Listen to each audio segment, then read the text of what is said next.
Well, welcome to the third lecture of People, Work and Organisations. I'm actually on an incredibly tight deadline today because Brisbane is in the midst of G20 fever. So we've got 1 million police in the streets and they're actually literally going to lock down the CQU building at 6 o'clock. It's now 4 minutes past 5. I need to give you the lecture, process it and upload it all within 56 minutes. It's going to be a real challenge. Okay, we'll fly straight into it. We're about motivation this week, and I'll pause on that screen so you can pause if you want to see the main outcomes that we want to get to, and then move on to the main definition, which is what is motivation. And now it's about the processes that account for the intensity, direction and persistence of one's efforts towards attaining a goal that you set or a goal that's set for you. It tends to be measured in 4 different dimensions. You know, we can tell that something is highly motivated when it's directed, intentional, intense, is passionate, for example, and persistent. That is a shame that that video is missing. I'd love to show you. It's about this cat. It's called Simon's Cat. It's a video you'll find on YouTube, the whole series of them about Simon's cat. And on this particular video, the cat is trying to wake up the boss, his master, and is highly persistent, directed. He ends up pulling the ear of the of his boss, and that still doesn't wake him. So he grabs a baseball bat and hits him over the head, and his boss finally wakes up. His effort is very directed. It's very, very purposeful and intentional, and of course very intense and persistent. It's a great little movie. The thing about humans is that we're very, very geared or wired to actually see motivation in other things around us. So much so that even if we see 2 inanimate objects that are just random dots flying around on a screen, for example, we tend to ascribe causality and intention and motivation to these inanimate objects. Back in the day, a few thousand years ago, stars and comets were given motivation and said to be the gods trying to do X, Y, and Z to us. So we do have this strong tendency. Engagement's another word that we use to describe motivated acts. They tend to be focused, intense, persistent, and purposive, which is another word for intentional, very similar to what we use for motivation there. Engagement involves a high absorption at the degree to which you get engrossed in your work. The time flies, for example. Engagement also tends to be related to self-efficacy, where you believe you have the ability to make an impact in a workplace, do things, get things done, achieve quality outcomes, for example. Actually, we'll flip forward to the levels of motivation and the things that make us do things. I mean, I just had their needs, but on a lower level is drives. The drives tend to be these primary needs. And by primary needs, things like thirst. We can't do without water. We can't do without food. We can't do without sleep. Sex, for example, the sex drive, it's common to use that expression, but it isn't really a need. It can get pretty desperate at times that when they say the biological clock is ticking, it can get pretty motivated, but people can live without having sex, and they can live without having children, for example. They can't live without food and water. And we tend to say these processes that can't live without are hardwired. They also involve instincts, to avoid danger, for example. No one willingly sticks their hand in a fire. The tendency is not to do it. These are the prime movers of behaviour. They tend to activate some more secondary emotions. These are the primary needs, and they tend to motivate other secondary things. So if we go back again, now needs tend to be these goal-directed forces, and they can be learnt, and these goals can be created through the way one sees oneself, through norms, what's going on around us, and through learning and experience. This is Maslow's triangle. It's a little bit outdated. It was invented or first developed, I think, in the 50s by a sociologist called Abraham Maslow. And what he tended to believe was that needs tend to develop through life from a bottom level drives, physiological needs, through to a secondary but almost as important safety needs. But you'll notice from my little picture of someone bungee jumping that we've developed into a very strange world where we actually willingly put ourselves at risk, and it's considered exciting and motivating. To be given an adventure tourism experience as a reward, for example, would in some people's language be a punishment, and others a reward. Needs to belong to a group or to a partner or to an identity. Esteem needs to feel good about oneself, and self-actualization is kind of the pinnacle of this pyramid, and it refers to becoming all the person you can be. I mean, Mahatma Gandhi, for example, he wasn't particularly any more interested in the material interests. He was just interested in becoming his true self and being his full potential. But the assumptions of this kind of stage theory, where you move through stages, is that you don't get combinations of a person driven by this and that, and you don't flip from that to that. You go through these stages. And it also assumes that everyone's heading up towards the top of the pinnacle. And the criticisms are that, some of these needs are learned and are not sort of natural developments. And some people don't ever want to or try to end up at the top of the pinnacle. And not everyone has the same needs. They are learned. These needs can be learned through self-experience, through punishment and rewards, through social norms, or through thinking about it and deciding what it is that you find rewarding. They can be strengthened through reinforcement, as I say. Now, some of these key needs include needs for achievement, needs for affiliation, and need for power. I'll let you just have a look at those ones in your own time. Now, I do want to spend a little bit of time. It's a shame that is a real shame these videos are missing. I'm just wondering why that is. But due to the fact we're a little bit on tight time, but if you wanted to look at this video, I think you'd probably look up Pavlov's experiment. That's P-A-V-L-O-V experiment. Now, effectively what that experiment was the classic first true experiment that demonstrated classical conditioning. It involved dogs. Pavlov was a Russian biologist, physiologist, and he wanted to look at the salivatory instinct of dogs when they're exposed to meat.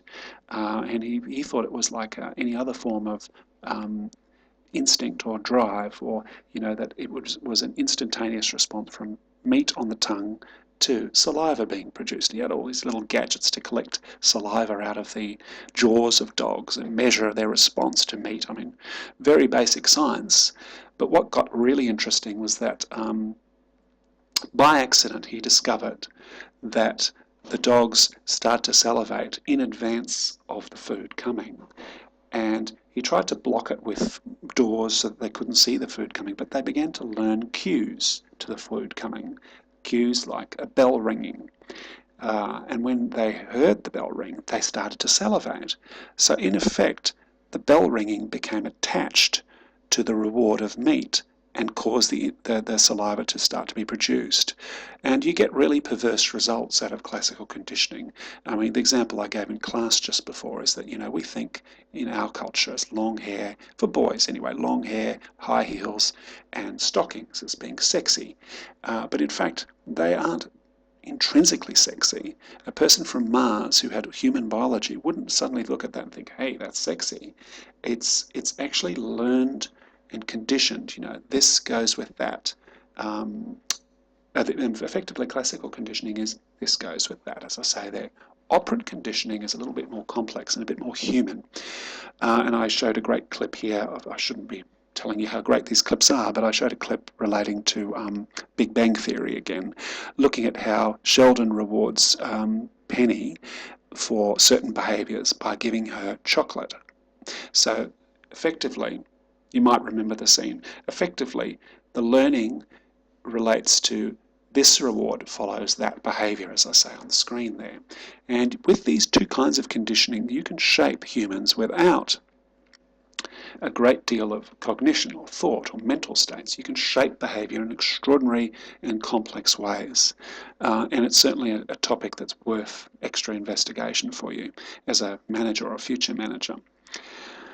So we have those drives to acquire, to bond, to understand, and to defend ourselves. But those drives tend to determine which emotions get tagged or attached to some types of incoming information. They add what we call valence. Now, these emotions often conflict and compete for our attention. I guess what I'm saying there is that, you know, these drives that we have and all the things that we learn do not always work neatly together, and you know, we can't find us. It's a mistake to find ourselves continually just acting as animals in, you know, with our basic drives within complex environments. So turning those drive-related emotions into socially acceptable forms of behaviour requires, you know, mental work, and that mental work means checking out what social norms are, investigating your own personal values, and looking at your previous experience. Now, effectively how that works in a little bit of a graphic from these guys, Lawrence and Naraya, is that, you know, you've got these drives on the left, but the things like social norms and experience tend to, you know, impact upon how you interpret and change these into more socially acceptable goals, choices, and efforts and needs, effectively, how you express them. Employees do look to express some of those needs, like the need to bond with, you know, a lot of people go to work for the social reasons, and a lot of people leave work for social reasons because they're being bullied. They're not just there to work for the pay packet. There's all this emotional, social stuff going on that employers like to ignore, but you can't really ignore. Employers need to avoid the situation where too much of one drive and too little of another is really being dealt with in the workplace. Expectancy theory is where we start to bring in the cognitive side of things. It relates to the degree of relationship between the amount of effort you put in and what you think, how you perform as a result of that. For example, I don't put a lot of effort. I have never put a lot of effort into learning languages because I have a feeling, an expectation that it's not going to produce a great performance on my part. I stayed months in China and barely learnt one word. That was a very dispiriting experience. So my E to P expectancy is low. And then we also look at how much the performance will be rewarded and whether it will be rewarded and whether we value that reward as well. So if we look at, I would zoom in here. So E to P expectancy is the probability that effort will result in a particular performance, like me with my languages. P to O expectancy, probability that performance will result in a particular outcome. And the whole issue of valence, again, which I mentioned briefly before, the probability that performance X will result in outcome Y, the kind of outcome that you want or don't want. And in order to increase E to P expectancy, you need to train people like me with my languages. You need to match people to jobs that suit them so that you can maximize the chance of an E to P fit. And you need to increase role clarity. With the matching skills to jobs, well, there's a nice spelling mistake there, but there's a great little story in there about Sony, I think, that actually did a big survey of their staff. And instead of trying to force the staff to be something they weren't, they actually looked at people's strengths and started refitting and rejigging the jobs so that it suited the staff. So it was kind of opposite to what you expect of a business normally. P to O expectancy, you can increase that by measuring performance closely and increasing rewards that link quite closely to those desired outcomes that you want, and explain clearly how those rewards are linked to performance, being transparent. Increasing outcome valence, making it more appealing, in other words. Ensure the rewards are valued by your staff and that they're not inappropriate to your staff. Individualise them so that they suit particular people. Everyone has different tastes. If you buy one Christmas gift for everybody, you'll probably be making half the people happy and half very unhappy. And minimise outcomes that are counterproductive. So, I was talking about your operant conditioning. In classical conditioning, it's to do with antecedents of behaviour, consequences of behaviour, and working on finding what causes what and what outcomes occur as a result of a particular behaviour. And as a manager, working with those things. In terms of consequences, you can have a number of different kinds, and these are confusing, which is why I've made a slide on it. Positive reinforcements is pretty easy. It's like money, good, or chocolates, or any other kind of reward that tends to increase a target behaviour. Negative reinforcements is not the opposite of positive reinforcements. Negative reinforcements occur when those that, when removed, increase a target behaviour. So, for example, I work in a shared office, which is a bit noisy, and that the noise is aversive. I have to actually record these videos in a special quiet room, otherwise I can't hear myself think. But imagine if that noise was removed from my office, that would tend to improve my performance. So that's an example of negative reinforcement. Punishment is the opposite of positive, effectively. It's nasty consequences that tend to decrease a particular behaviour. So fines and fees and getting carpeted by the boss, for example. Extinction is a peculiar form of manipulation, whereby if you no longer give a reward, so for example, if you cease giving praise to a particular employee, you'll find that that will have as much impact as either positive or negative often. So early on in a person's career, they often get extra attention and praise, and they perform well. Then you suddenly go silent, you take them for granted, and subsequently their performance drops. And part of the reason is because of extinction. That positive reinforcement does have some negative consequences. It tends to ignore the brain and the learning processes in the whole thing. It tends to lead to reward inflation. So if you give a $100 bonus one week, the impact of $100 the next week will not be as great. You'll have to give $110 the next week in order to have the same kind of snap to it.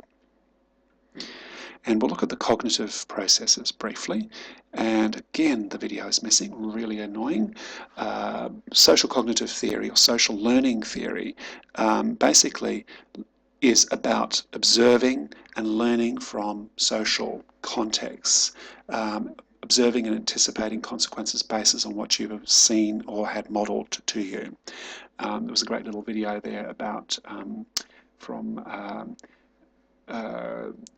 Albert Bandura, and you probably can find, again, a YouTube clip on him, Albert Bandura, B-A-N-D-U-R-A.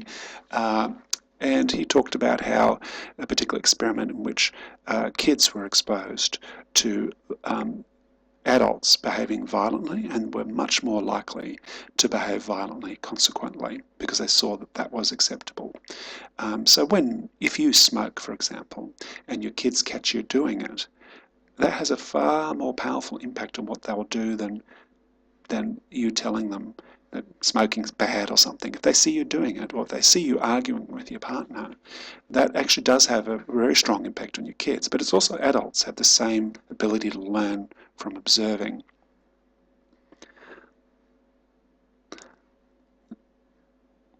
So it helps, that we can learn about goals and plans from observing, and we form, this is to do with self-regulation, we form expectancies and reinforce our own behaviour. This is how we become our own managers, effectively.